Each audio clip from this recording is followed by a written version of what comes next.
So IT has become very sexy in the last few years. In fact, you can get IT better in your personal life than often you get in your corporate life. And there's no good trying to fight it, it just is.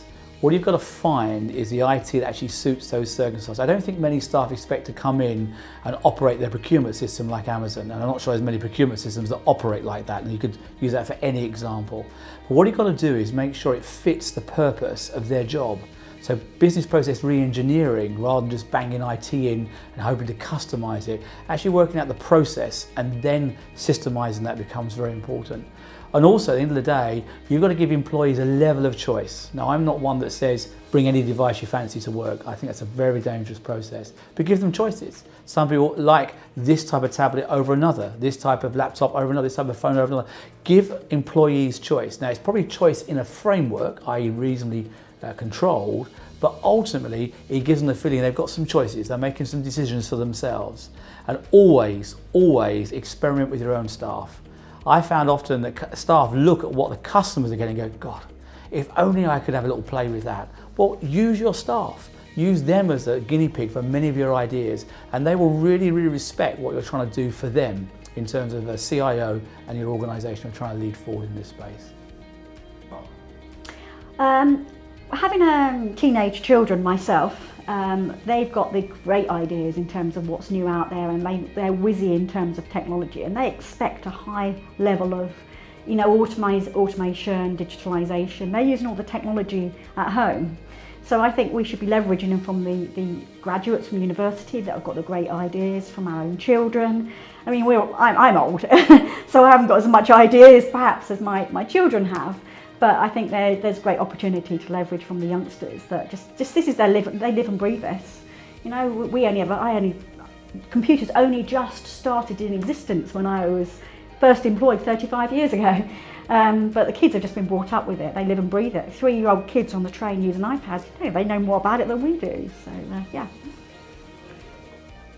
Yeah, it's an important point actually, because working in restaurants, the whole hospitality sector employ a lot of young people.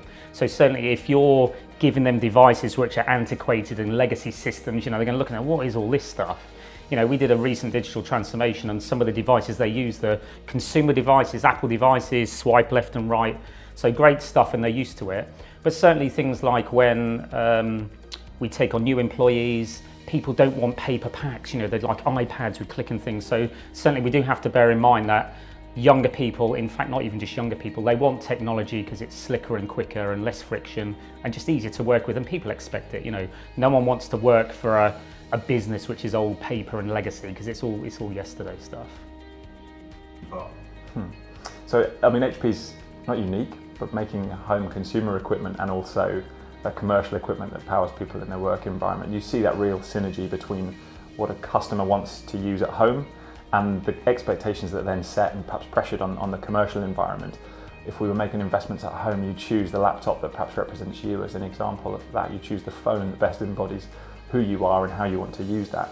And the disappointment and frustration if your equipment in a work environment can't keep up with that is probably amplified. I think we used to have an environment where work dictated the type of equipment and technology that you used to have available to you. That was the state of the art and used to go there. And now I think that balance has switched to the consumer.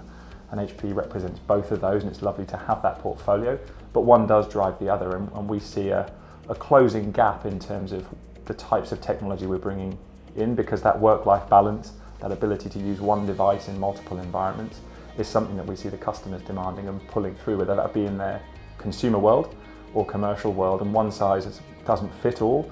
So being able to enable different departments with different technology, different devices for different use cases, different software and different solutions to really represent the part of the business that the customer needs or the CIO needs to facilitate is really key for HP in driving that strategy forward with our partners and customers.